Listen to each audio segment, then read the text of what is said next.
This is Don't Panic, episode number 378, recorded January 15th, 2024.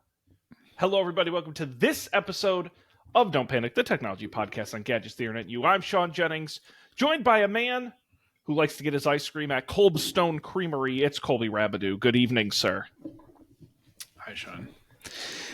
And I even had a pun ready for McDonald's. Which is where Dan would get his food, because I just think that sounds funny. McDonald's. That sounds nice. Is Coldstone Creamery still a thing? Can you still go there and have them smush up your ice cream for you? They and it's still vastly overpriced. Absolutely.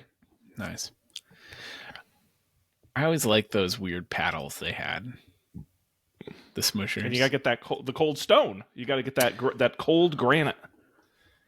You know, that's funny. I never made that connection that there was a rock. I saw the look. I'm sorry. I saw the look on your face when I said that. And I'm like, I don't think he ever put that together. No, I thought the name was just, you know, it was like, obviously it's cold because it's ice cream, but well, I think there's a Cold Stone knockoff, and I think it's called Marble Slab. Like in the same vein of like yeah, it's marble something. And they do the same sort of mix-in concept. Yeah, Marble Slab Creamery. So is the idea that, like, wow, that's so many questions now. Is the rock like chilled so the ice cream doesn't melt as much when it's being smushed? That's exactly the idea. Wow. And was that who invented the Cold Stone? Do they have a patent? Well, obviously they don't, because this other company is knocking them off. It was Chester Coldstone. So you knew if you set me up for that. If you asked me who invented it, so no, I'm going to the Wikipedia page here. The company was co-founded in 1998 by Donald and Susan Sutherland, who sought ice cream that was neither hard packed nor soft serve.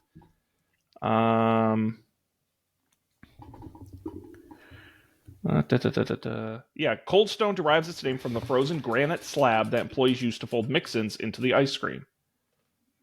It's now the 6th best-selling brand of ice cream in the U.S. Wow. Can you buy Cold Stone ice cream like outside of a Cold Stone store?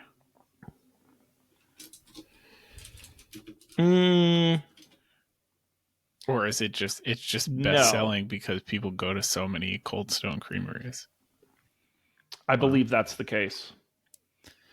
Good for them. Oh, look here. On the Wikipedia page, in 2023, an Oregon employee lost 3 fingers when the rotors of an ice cream machine pulled the towel she was using and her hand into the machine's blades. Gross. I'm looking up the closest Cold Stone creamery. Oh. There is one much closer to me than I realized. Where is that? It's like a block away from my house. I've never seen that before. Oh. Weird. Well, now I kind of want some ice cream. Damn, I don't have any for you, unfortunately. That's sad. What's your favorite kind of ice cream, Sean? What's your go-to? Oh, that's a good. You know, I don't eat a lot of ice cream, admittedly. It's for me. It's much better as a once in a while treat. There's I'll shout out a great local ice cream maker. They make it fresh right here in the area, called Batch Ice Cream, and it's wonderful. And I just like to try new flavors. I'm not a big chocolate guy, but I will do any kind of graham crackery, coconutty, not necessarily peanut butter, but like fruits, any of that. I wouldn't say. I guess if I had to go to like your basic mix of ice creams, coffee ice cream is pretty bomb, and that's like you got to go to Friendly's. You get the coffee fribble. That's where it's at. Nice. When I was a kid, I used to. I would have a bowl of coffee ice cream, and then I would take like a jar of maraschino cherries, and I would pour the juice out into the coffee ice cream. and so it would be coffee, ice cream, and cherry juice. And it was I don't know if it's still good. Maybe it's just one of those things you like as a kid and you're like, that's disgusting. I haven't tried it in many years, so. I could see it. Honestly, I haven't had coffee ice cream in a long time. It's good. Very New England. What do you usually gravitate towards? We have two. There are two ice cream. Usually, we get ice cream late at night when we've decided we want ice cream at the spur of the moment. There are two places a person can go and get ice cream. One is the corner store across the street, which has it's like the selection is the same as the cafe at Marist, where we used to go and get ice cream late at night. It's like Ben and Jerry's pints, which are good. I like Chunky Monkey. I've been on a Chunky Monkey kick recently. But the other option is JP Licks, which is kind of like a local Boston ice cream store. And I feel like in my head anyways, their bit is that they have many flavors of cookies and cream. So they have like peanut butter cookies and cream and like coffee cookies and cream. And they have I think it's salted caramel cookies and cream, which is outrageously good. So that's the bespoke option is salted caramel cookies and cream. That's the only flavor I ever get there because it's too good. Sounds fantastic. Yeah. Yeah. Now I wish you see. Now let if you you don't have a lot of kitchen space. We've talked about that before. Would you ever get an ice cream maker? If you had the, let's say you had a beautiful huge kitchen, you will actually at some point. Do you think you consume enough ice cream to invest in an ice cream maker? We do have the KitchenAid ice cream maker attachment bowl thing, which works okay. The problem with it is that you have to put it in the freezer. Like you have to put the bowl in the freezer like for 24 hours or something, and then you can use it. And like our freezer is even smaller than our kitchen. So, I mean, as most freezers are, but like in a relative sense, the freezer is quite small. Well, an ice cream too is sometimes a bit of a spur of the moment snack. You don't want a day's notice on your hankering. Right, exactly. You really have to plan ahead. You also have to like most of we've only made it once or twice, but like the recipes for the custard or whatever, like you have to make that the day before too. Like that's supposed to like sit for a day. So it's like a double whammy of planning ahead. But it is pretty good. Yeah, ice cream for me it falls in that category of things I technically could make at home, but I know would never even come remotely close to professionally made stuff. That pizza's like that for me. Like I've always wanted to try I see everyone making pizza at home, and it's I'm sure I could. I'm sure it's possible. But there's no way it would come even close to just going and getting a pizza. That I might as well just go get a pizza, you know? Right.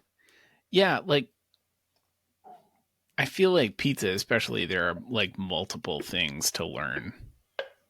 Or at least one thing to learn, which is dealing with the dough.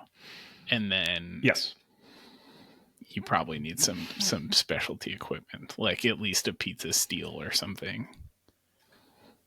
But yeah, that was I have a coworker who got one of those like fancy standalone pizza grill things, like an uni, and yeah, one of those. And they were like, Sean, I hate it now that I got it because I feel like I have to make pizza all the time to justify it. And I'm like trapped in this pizza like conundrum I can't get out of because I see it sitting there and I'm like, damn, I guess we got to have pizza again because he spent like I don't even know what on it. So yeah, they're like multi-thousands of dollars, right? Oh, it's crazy. It's absolutely crazy. Like I said, you have to be a professional pizza chef basically to need one of these things. Was that a pun? No. Certainly not intentionally. Certainly not intentionally. Nice. Well, you know what? Someday, Sean, we're gonna have a pizza / ice cream party, and we're gonna make all of it. It'll be Oh, great. I love that idea. That'd be pizza of the month / ice cream of the month. Right. You can bring your That's a great granite plan. slab, and we'll smush some ice cream and make a pizza. I will try that. I would try it. I'm just gonna go to my local Cold Stone and like watch them for several hours. I'm sure they won't mind. Really get the technique down because you can get an ice cream and just sit by the counter like watching. Like film them with a camera. Like, wait, can't slow down. Can you slow down? Hang on, I need to. Guess as long as I leave them a tip. I was going to update you. I don't know how thrilling this is. I do have a technology story for the week. Sometimes we do these. I'll try and keep the preface brief before I get to the actual topic. Colby, everyone loves their ISP. We know this. Okay, Comcast is the best. We're big fans. Mm-hmm. And on January 1st, my bill went up. Mm-hmm. I guess I was at the end of a promotional period, so I had to do that song and dance where you call them and try and get a discount. And thankfully I did. It was a little painful, but it wasn't too bad. I got my bill back down to where it was, which was fine.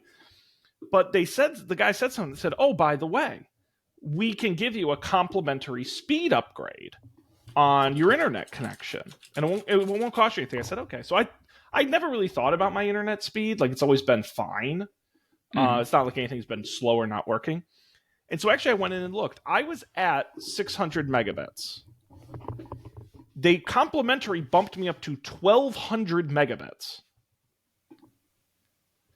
What? Which is a lot. Yeah. Yeah. That's almost a gigabit, basically. And I'm like, that's okay. But then I thought about it. I'm like, well, wait a second. Even at 600, the fastest I ever tracked my speed was at 150. I never got 600. And now they're bumping me to 12. And so then I thought, okay, I need to do an inventory of my networking equipment. My modem was 6 years old. And so, So I invested in a new modem, DOCSIS 3.1, literally doubling the up and down capacity on it. Plug this bad boy. It goes up over a gigabit. So I'm like, great. My internet's going to be flying once I plug this thing in. Takes me almost an hour to set it up with Comcast. I have gone from 150 all the way up to 300. So it's technically faster. But I was very disappointed, and now I have to figure out where the bottleneck is. Because as I looked, I have about 40 internet devices in my house. So I would like some more bandwidth, please. And now I'm thinking gee, is there some 200 megabit plan I can downgrade to and save some money?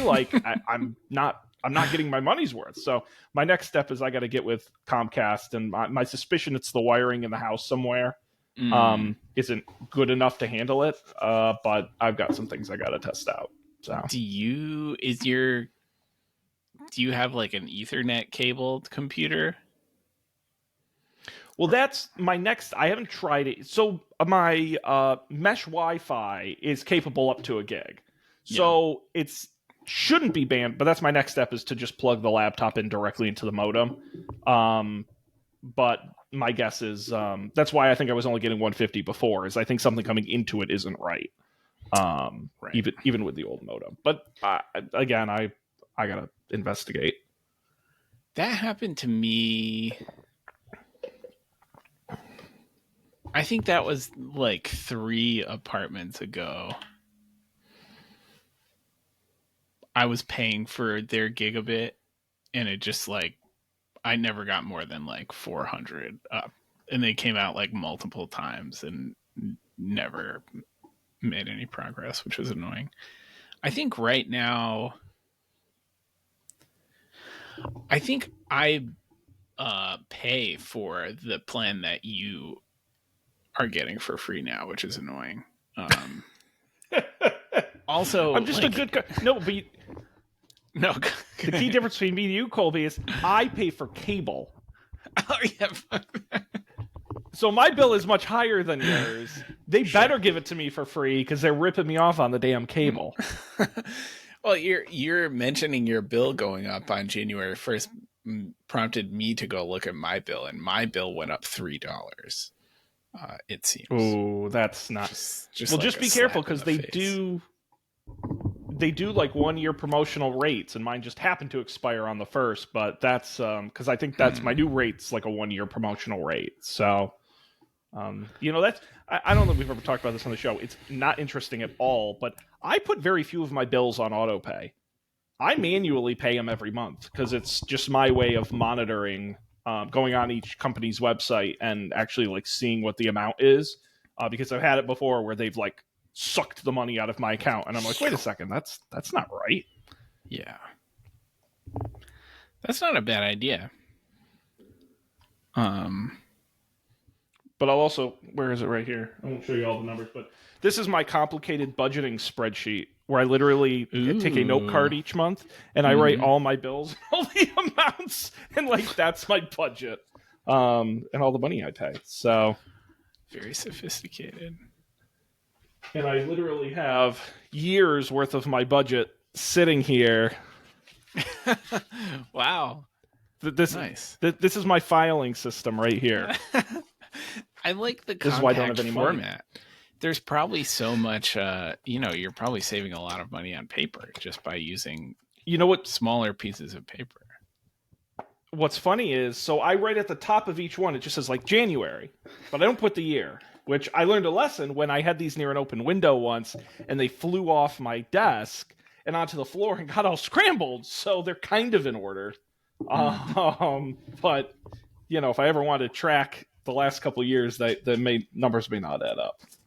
Right. Nice. My budgeting system is way more, it's like a feelings based budgeting system. Like I get a sense for like the amount of money in my checking account should never go down. Right. So there's like a baseline and like, Yes. income, I get paid, like the number goes up and like my bills get paid and the number goes down. But like in general, the first number in my balance ought to stay approximately the same over the course of the month and like the next month and the next month. And so if for like a couple weeks you start seeing like a different number in the checking account, something has gone awry. There's a disturbance in the force that needs to be dealt with. But sneaky bill increases of a certain magnitude don't tend to reflect in that system, which is annoying. Well, that happened to me in reverse actually this past week, which is funny you mentioned it because I basically do the same thing, right? Generally keep it the same in the account. Suddenly $2,000 showed up in my bank account. And what I realized had happened was, not to get too much into it, but I have 2 company credit cards. One I pay, one the company pays directly. And when I was doing expenses at the end of last year, I checked the wrong box. And so the money that should have been paid from the company directly to the credit card instead got given to me. So the company just gave me $2,000. So I had to like call our accounting department. I'm like, thank you for the money, but you need to take. So they're like, oh, just send it to Amex to pay off the card we would have anyway. I've been like, great. How do I do that? They're like, you can mail a check. I had to write a check to American Express and put it in an envelope, which felt very strange. And I'm like, is there any paperwork with it, like to explain what it's for? They're like, no, just put in the envelope. It just says to American Express. You just mail them a check. I'm like, oh, okay. Hopefully that gets paid. Wow. That's apparently Amex is just that good. But I was more like, I'm rich, and no such luck. Wow. I guess I've never paid a credit card via the mail. I remember my parents always talking about paying the credit card bill by like writing a check and putting it in the mail and sending it. But I don't think I've ever done it myself. Honestly, in the past year since we've been doing this like house stuff, I've written and mailed more checks than I have in my entire life otherwise. I love checks. I love writing checks. It sounds dumb, but there is just something satisfying. I pay my water bill every month. I could pay it online. I mail the city a check like a lunatic, and I just like writing the check. Nice. Just old fashioned, I guess. The problem with building a house is those checks, I'm sure, can be pretty good. I'm writing $30 checks every month to the water department. I'm sure it's a little bit different.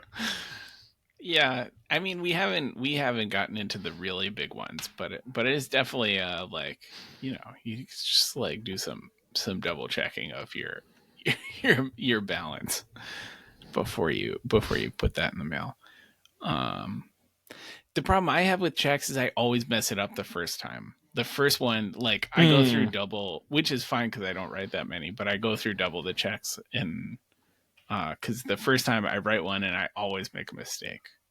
Usually when I'm writing out the just the number part, like the amount in numbers, for some reason I always mess that up. I think that would be the easy part. Yeah, I feel like it's like cursive.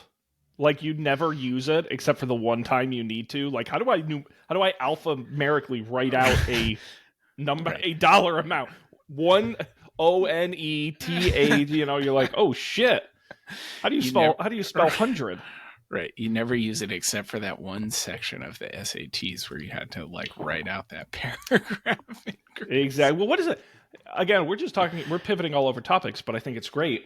I think I read somewhere that California just made cursive mandatory. Really? They just signed a bill in October. Governor Gavin Newsom amends the state education code to include instruction in cursive or joined italics in the appropriate grade levels for grades 1 through 6. Mind you, a number of other states have actually removed it because they say it's stupid and dumb. I feel like I've heard it touted as a hand-eye coordination thing. Maybe not, though. Yeah, it says here. No. A 2020 study from the Norwegian University of Science and Technology found that students writing in cursive activated different electrical activity in the brain as compared to typing. Well, compared to typing, and argued that young children should learn to write by hand successfully. Well, I guess that doesn't really. 17 other states mandate cursive, including Massachusetts. That's why we're so well educated. The law's author said that the bill is intended to help students to be able to read and write in cursive with the benefit of being able to read primary source historical documents.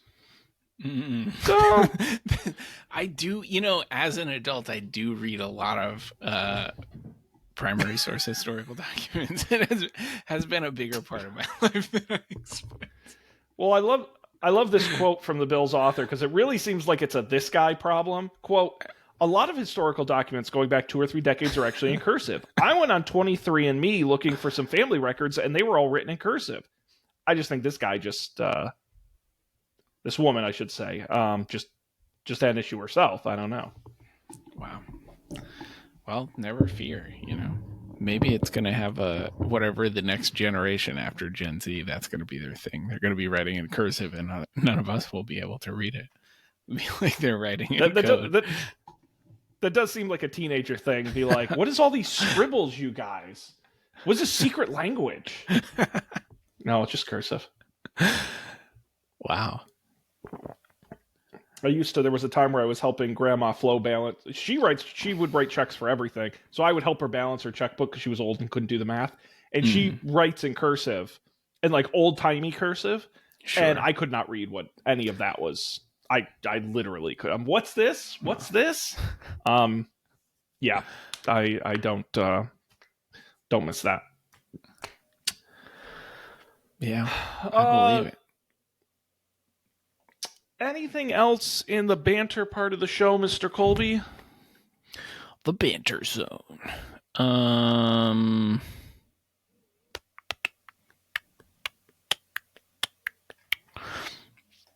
don't think so. There's nothing like totally wild going on in my life. New Year, it snowed a couple times. That was fun. Yes. It snowed and then it rained a lot, so there's no snow anymore. It's been weathery. Yeah. Yeah, big weather situation. We're implementing a new system this winter where we take the car for walks. That's kind of relevant to the weather. It's like Aw, every that's so weekend. sweet. Yeah. Cuz last winter during the summer you have to move the car all the time because of street cleaning. So like at least once a month you have to move the car if you didn't go somewhere. But like last winter I feel like we barely drove the car at all cuz you don't have there's no street cleaning. So once you get a good parking spot, we just left it there forever, like all winter. And then like when the summer came, it like exploded on the highway. It was very sad, and we brought it in. They were like, "What happened to your brakes? Like they're covered in rust." Well, so that's new. Yesterday we took the car on the car walk. Yeah, I guess my life's not that exciting. No, it's the little things. It's the little things. Have you taken the car anywhere interesting or just around? No, usually just like around the blocks, like enough to scrape the goop off the brakes and like just like. Are you just like the stopping tires. suddenly and? Yeah, that's what I do. Once there's no one behind me, you can kind of feel it. Like when you first start going and stopping, it's like it's a little like. But then once you've stopped once or twice, it's all smooth sailing. It's great. So that's fun. Remind me to be a very careful pedestrian in your neighborhood. They if I see a man driving very strangely, it always stops. So we have out the window here, there is a large construction site that has been a construction site for honestly since before COVID. Like they started working on it like 9 months after I moved here, and they have been working on it ever since. And it seems like they're getting pretty close to being done. But in the process of of doing this construction project, they have like torn up and sort of like haphazardly repaved the road 7, 8, 9 times at this point. And so all summer it was pretty bad where there are just like huge like divots and like holes in the road. But as soon as it got cold, like all of them like doubled in size. So there are like huge dips in the asphalt where they like dug a trench and like covered it up. But the effect is like they're like inverted speed bumps and you can't see them. So people don't, people like I know because I've driven through this intersection, dozens of times. So like I know that even though it looks like a clear intersection, you need to go like 4 miles an hour. You're going to bottom out. But it is fun to watch people. I don't know who they are, but in my head, it's usually a person in a too nice BMW, like flying through the intersection, just like completely like bottom out on both both ends of their car. But yeah, I guess the point is it's dangerous for cars around here too. It's no joke. That's why you should always keep yours on a leash. Excellent. Well, good. Well, we can pivot on over to tonight's main story. But before we do that, I do just want to mention I will not be here next week for the show because it's my company's national sales meeting, which I, for lack of a better term, run. I mention this because it's the one time of year I get asked by a large number of people I see rarely, Shaun, what do you do when you're not at work? And I tell them I do some podcasts, and they say, what are they about? And then I have to explain it. And then some percentage of them will actually then look it up. And some percentage will actually listen to the latest episode, which will be this one. Oh, so my God. If any of my colleagues are listening to the show for the first time, welcome. I think it's been great so far, I would say. And I think we got more great stuff coming. But I would like to welcome you and encourage you to subscribe and keep listening. How about that? Yeah. Go OMG. And there you go. And don't tell anyone anything I say on the show. This is my little secret. Don't report me to anybody. Okay, so Colby, we got a great topic for us tonight here. We've done this basically every year on the show, which is great. The annual Consumer Electronics Show just happened in Las Vegas, and it is a grand tradition for us to talk about some of the dumb and stupid gadgets that come out of CES. I will say, bad year for dumb stuff. I Oh did a bunch of no. Googling, and it was a mix of actually interesting stuff, stuff that we've seen before, but is somehow still new. Like there was the laptop that's two screens instead of a screen. A keyboard was big this year, which I'm like, we did that like 3 years ago. Um, and or a lot of like weird gadgets, but they were like not funny. It's like, oh, it's a haptic gloves for VR, and I'm like, well, VR is kind of a real thing now, so I can't really say they're stupid. I guess it's like, so. But I picked out some here in the rundown that we can talk about that I think are interesting, weird, whatever. You see the rundown there. Is there any particular one you want to start with, Colby? Um,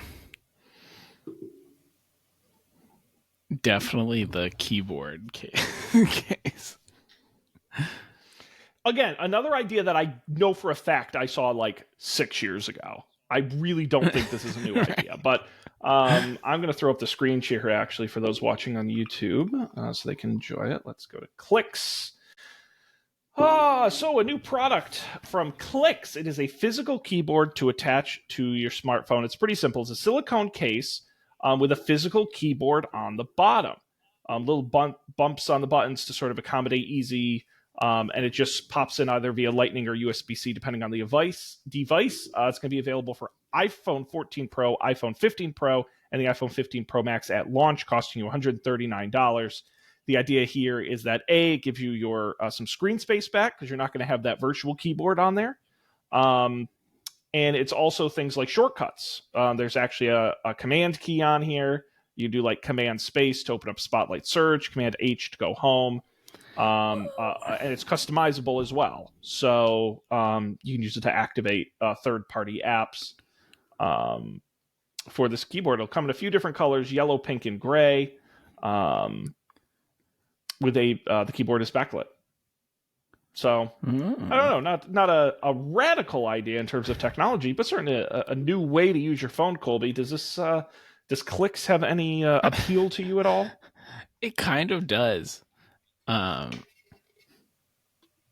As I just picked it because it stuck in my head. It looks very funny, like like iPhones are kind of long, and then it's like an extra like 2 inches at the bottom of the phone, which looks kind of funny. But as you were describing the, like command space to open Spotlight Search, I was like, oh, I super want that. I feel like I remember when phones had keyboards, but in the world where like your phone operating system could have keyboard shortcuts, my phone has never had a keyboard. So I don't know. It might be kind of cool. Yeah, honestly, I think this makes more sense on a smaller phone. Because you're right, you don't want to take your Pro Max and make it bigger. But if you have like a mini, I'm like, okay, you want the extra phone screen without the keyboard on it, and it only makes it a little bigger. So that makes more sense. I will say though, I look at this and that's to me the most interesting thing is the customizability of it. But then I'm like, why wouldn't you just make like one row of slightly bigger buttons that are totally customizable? That just aren't letters and like shortcut style. Maybe they have a small OLED screen under them so they can kind of customize what they look like. And you can do all kinds of shortcuts and alt keys. I don't need a full keyboard. Because I think we talked about, what is it called? The activity button, the new customizable button on the side of the iPhone. I'm like, that's a great idea. Right. Add more of that. A full keyboard kind of seems a little much, but also I think at $139, it's a novelty, Right. I kind of want to get one. Don't let me stop you. I think I can't find. I've clicked through all the links in this article. Oh, I finally found one that went to their website. Thank God. I'm That was sorry, hard. but all the photos in the article are like at an angle or showing the keyboard. But on their website, they have a picture of like an iPhone wrapped to this thing, and it looks ridiculous. I'm sorry, it's so long. This is like, it's basically like the old cordless phones, the really long ones you'd hold up to your head. Like, this is so silly. Oh my God, that's awesome. I love it. And you get it in the yellow. It looks like a big banana you're holding up to your face. This is just silly. Make your statement. Wow. Well, that you can buy now, and they're going to be shipping soon. So as soon as February. So does Colby take the clicks challenge? I mean, I might. I'm not going to do it on the show, but now the real question though is, do I get banana or gray? London sky. London sky. It's the gray. Mike, what color is your iPhone? I think I have the blue one, like the dark blue. Probably banana. Oh, you got to do the yellow. It's going to look so bad. You got to do it. That just does not make any sense. You got to put it. You got to put those together. That is nuts.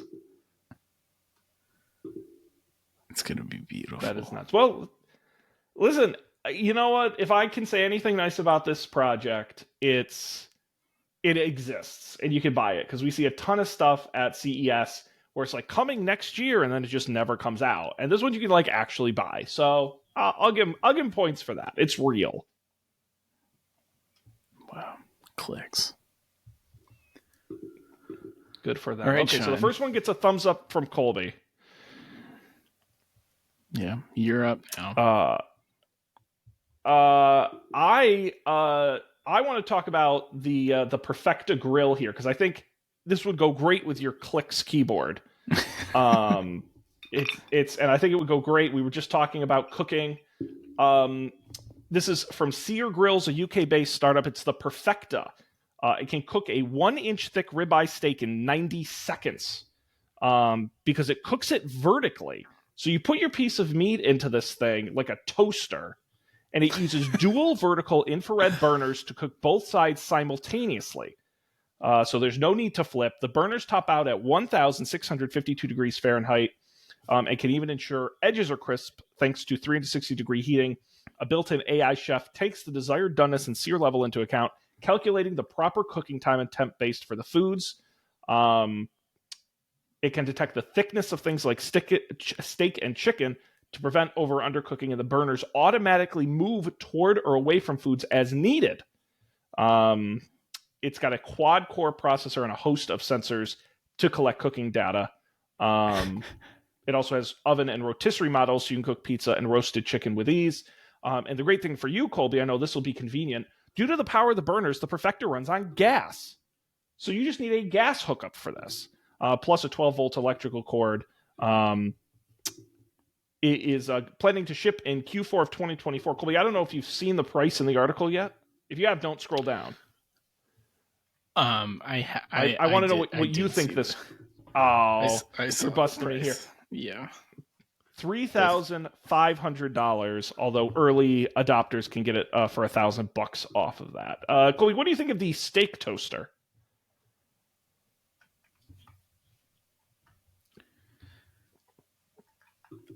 Why hadn't they done it before? Just make your meat vertical. That's gotta be that's the title of the episode. Make your meat vertical. I love that. Oh God. Writing that down. It's horrible. It's so many levels. This thing is rocking. But boy, we've covered a lot of stupid cooking gadgets over the years on the show. A lot of them. And most of them don't exist. But I'm kind of like, cooking meat is not easy. And if you can cook a 1-inch steak in 90 seconds, it's 10 times faster. For me, it's like, I want to open up a restaurant with a couple of these things. Like I'm gonna Right, open up a right. steakhouse and buy like 5 of these. Well, if you're cranking out $100 steaks in 90 seconds, like, that $3,500 doesn't sound so crazy after all, does it? I think it, the science, cooking it vertically, the science kind of makes sense. I get it. It's just like so unapproachable for the average person.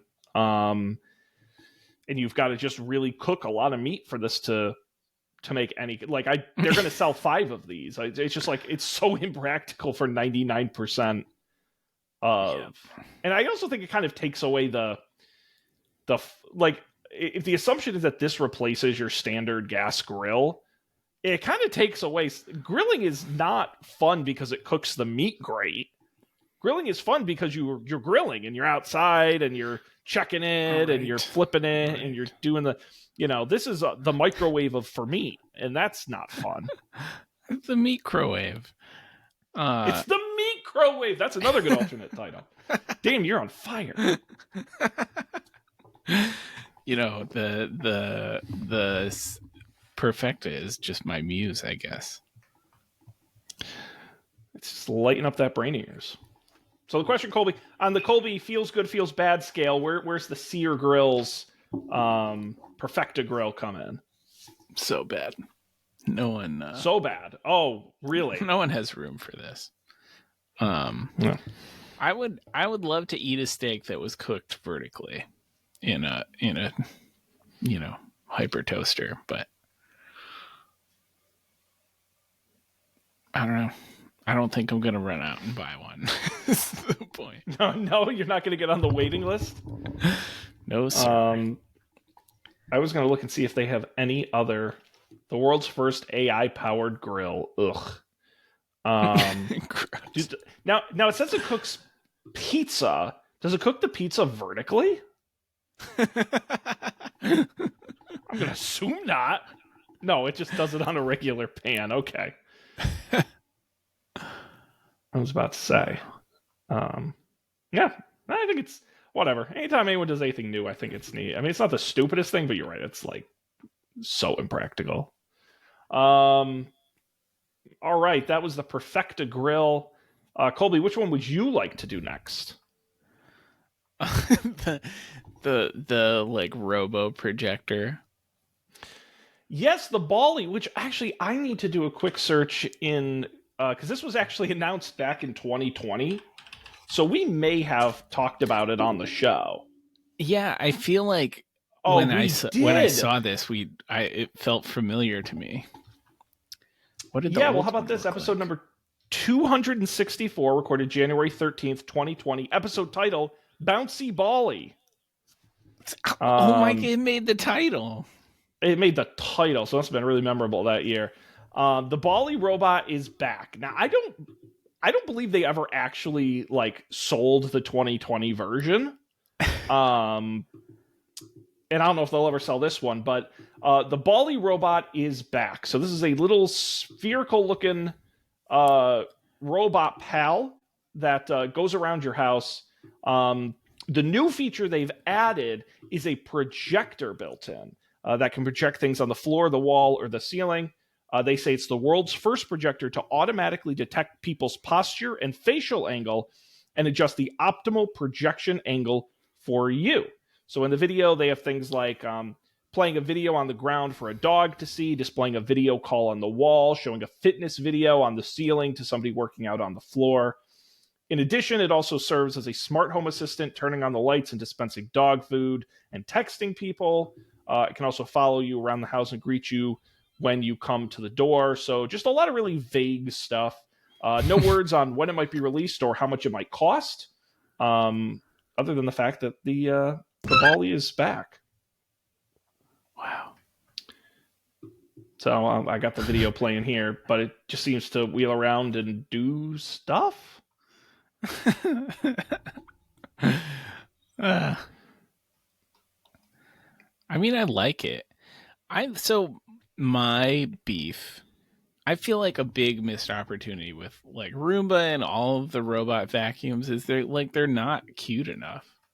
Like maybe this is different now, but like I had a Roomba probably like 5 years ago now, and it like would talk, but it talked in like the most generic, like horrible computer to speak, like text to speech voice. Like, why can't you be a little bit more fun? More fun. Like, you're this thing that like tools around. Like, they need to hire someone from Disney to like make it nice or something, right? I feel like robots could be cool, or whatever stupid robots could be cute, and you know, obviously this is probably vaporware, but it looks cute and it looks cute in the video. It's very nice. I do not understand what it actually does or has value. Like, all I'm imagining is this thing wheeling around my house, like randomly projecting shit on the floor and walls. Right, playing ads. Yeah, be like, oh, I thought you might want to watch an episode of The Office. It's like, no, I don't want to do that. Why are you?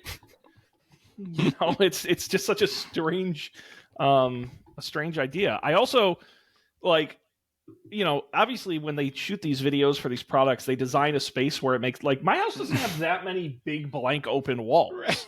I have popcorn ceilings. Like, you're not going to project a nice image on it. Oh, no, the popcorn ceiling. Maybe that could be one of their technological innovations, like how to project a legible image on a popcorn ceiling, or just invent a robot that the ceiling-y and it scrapes the popcorn off my ceiling. Now that's useful. I don't know what this thing does. Wow. Ballie. But it's silly. But nobody, I mean, what was the one Amazon came out with like a year or two ago that was supposed to follow you around the house and do things for you? And then I don't know that anyone ever actually got one. I don't know. I don't remember that. Didn't Sony always have like a dog thing that was like... Oh, so I think Sony in like 1983 had one. I mean, they've been the kings of just like odd robot things that cost $8,000 and nobody bought. Right. So, you know, again, it's just nice that we have an update on the Ballie. It lives, theoretically, after all this time, but who knows if we'll ever actually get it. Let's see here. Why don't we talk about something that theoretically may not be stupid? You're going to have to decide, Colby. I want to talk about LG's new transparent TV. Every year we get some kind of TV gimmick, and LG really took the case this year. Now, it's not the first time transparent display prototypes have existed. This is the first time you'll actually be able to buy one. It's the OLED Signature T from LG, a 77-inch display that's transparent. It's a transparent panel. So it essentially looks like your stuff is just floating in air. Now, it has a contrast film that with a push of a button can be raised that will make it look like a regular monitor. You lower it then to see what's behind it. It's got some custom software that's designed for the unique display. And there's lots of photos here kind of showing what it looks like. It's kind of buck wild, I gotta be honest. Now, the reviewers who saw it in Vegas said the transparency on it is super cool, but when you put the screen up and it's like a normal TV, it just looks okay. It's not as nice as a real TV, which I guess makes some amount of sense. And there is no... they intend to ship it this calendar year, but no price is listed. So no idea what this costs. I mean, I don't know if this is a good idea, if I'm being totally honest here. Believe this is real. LG is finally bringing a play some video here of what it looks like. Now, for years and years at CES, we've seen many prototypes of these screens. But with the new Signature OLED T, what do you transparent, LG plans to launch what do you think of this TV one? That people can actually buy this year. Very, very rich people, that is. Now the OLED T, I don't. It does kind of look cool. Used to make it look like a normal TV, or lower if you want to see what's on the screen. LG had a bunch of to show. Is the sound playing on your computer, Sean, or is it on my computer? Oh, can you hear it? Yes. Oh, I'm sorry. I muted the tab and did not realize that didn't work. I apologize to everyone who had to hear that. I am not editing that out. I thought hope it was informational. It was kind of informational. Like the video was on the screen. I thought it was I was like frantically searching through my windows to figure out what was So sorry about that. Oh my goodness. That's a good lesson learned, I guess. To answer your question, it does look weirdly cool. One thing I don't understand though is like, do you like all of the demo images are like, it's like a person singing and behind them is just like a blank background. It's like a black screen. It's like, do you watch regular TV on it or just like what does it look like for a show where there are like trees behind people or something? But it does look cool. Even in just the stilly pictures that they took, is like, oh, that looks kind of cool. I don't know. What do you think, Shaun? I think this is my favorite kind of gimmick. Like, to me, this is like, it's like foldable phones, where it's like the concept of them I think is cool. I'm like, that's awesome. And then like, but I'm never going to own one. Most people should not own one.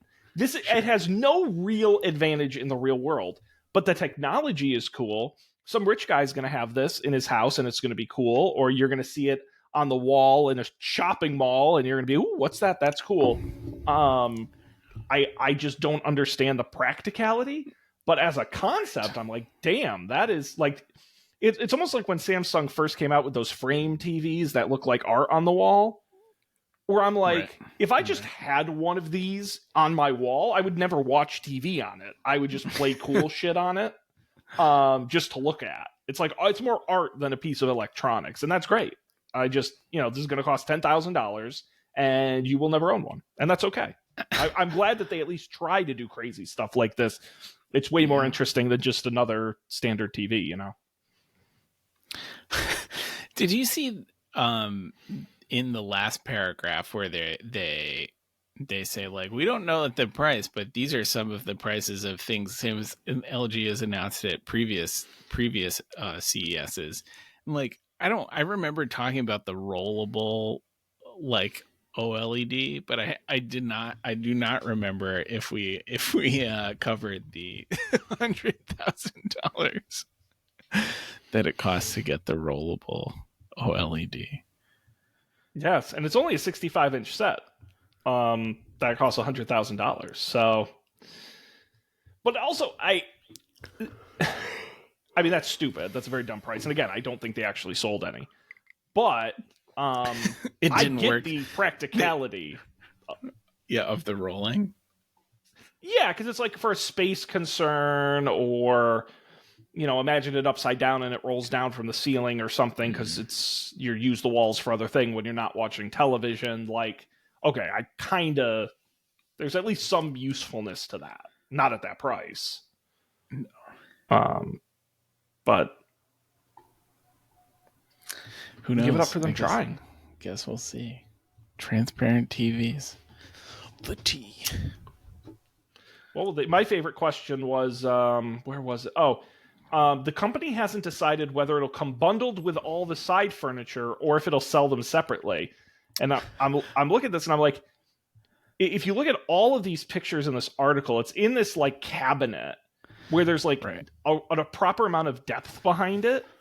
Where I'm like, maybe this would look really stupid if it wasn't in this one very specific cabinet setup. Like it's backlit behind it. Right. So I do wonder if you want to get the furniture with it.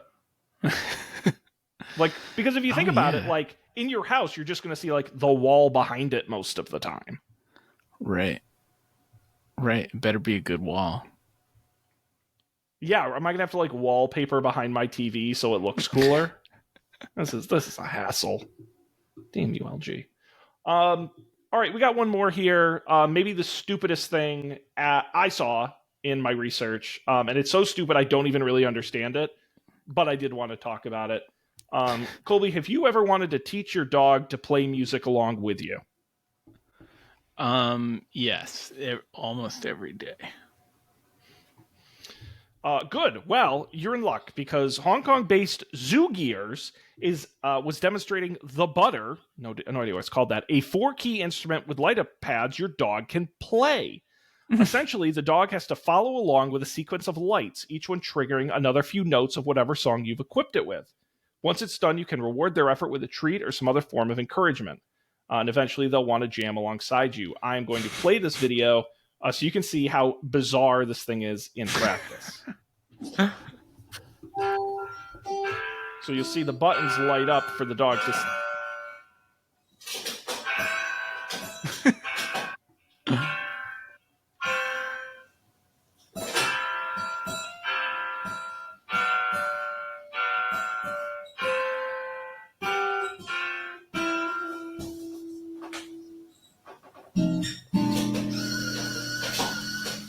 And the dog gets his little treat for barely stepping on the buttons. What?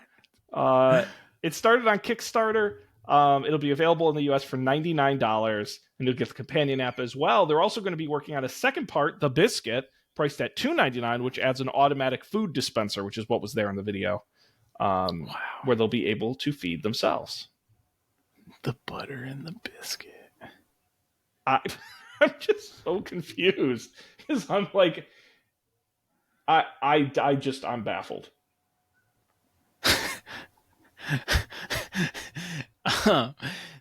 Did you click through to their website? No, but now I'm very tempted. So in big letters, it says, "Have you ever imagined ... dogs can play music ? And then under it says, "Sounds like a scam ? Nope. Our team is exploring what pets can do." What's the joke? It's the with the T-shirt where my T-shirt says anyway. Sounds like a scam is not a way to start your thing. That's not a scam. No. Oh, and it's an Internet of Things device. Okay, hang on. Now I got to really see. Can your dog use the buttons to do other things? The app. Oh my god, it's got a practice dashboard. Oh my god, it scores your dog and how good they are on music. Wow. You can add more buttons. I'm trying to figure out... Yeah, it's an Internet Things. I wonder if you can program the buttons to do things other than play music. Because then maybe that's interesting. But just trace your dog's music power. Your dog will tap into his or her endless potential. The first smart music instrument made for dogs. This sounds fake. Here we go. So they got... Here's a dog. I gotta play a little more audio here. This is a dog playing solo.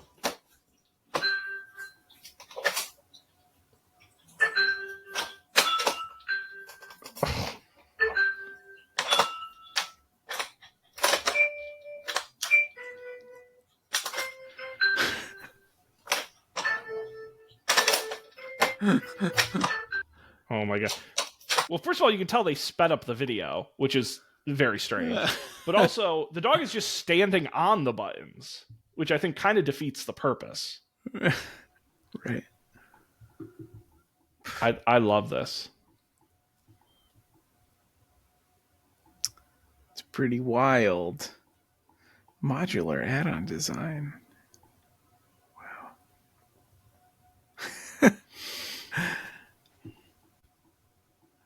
Did you notice the Crazy. Beatles? It's like the Let It Be cover with one of the dog photoshopped in as one of the people. Well, what's incredible is they earned 201,000 Hong Kong dollars on Kickstarter, which I don't know what that is in dollars, but it's a lot. So they've sold them. Wow. Amazing. Absolutely. Maybe we should do Colby. Kickstarters, Sean. I think that's the... I'm just saying, I don't think it would be hard. We've definitely, put it this way, over the years we have had absolutely better ideas on the show than the #1 world's dog music device. Honestly, your idea 10 minutes ago about a case with extra shortcut buttons is a pretty good idea. But Colby, now you can make it even better because it's an attachable case with extra button ... for your dog. And he gets a little treat. A little treat pops out after he pushes the buttons. Absolutely nuts. Well, another CES in the books. And that means another episode here is heading towards that direction. Dan, unfortunately, could not be here. Hopefully, he'll join us next time.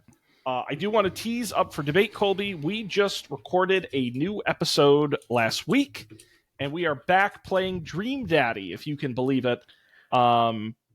This time, our dad goes on a date with Matt, who is the Australian coffee shop owner, and he takes them to a rock concert, a hardcore rock concert.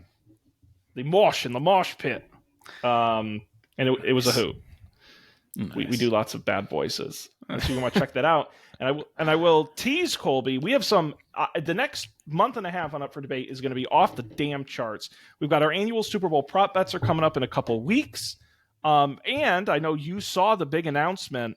The people have asked for it, and now it's here. The Movie League is back, baby. Get excited. The draft tentatively scheduled for late February. Stay tuned. Our biggest event of the year is returning after a COVID-induced hiatus. So a lot to check out there at UpForDebate.tv, where we get podcasts. Of course, our show, Don'tPanic.io, is our website. The audio and the video are going to be there, so you can check that out. Subscribe wherever you get podcasts, and the videos on YouTube as well. And, of course, you can get a hold of us. Don'tPanicShow@gmail.com is our email. You should email us there. Colby's given the thumbs up.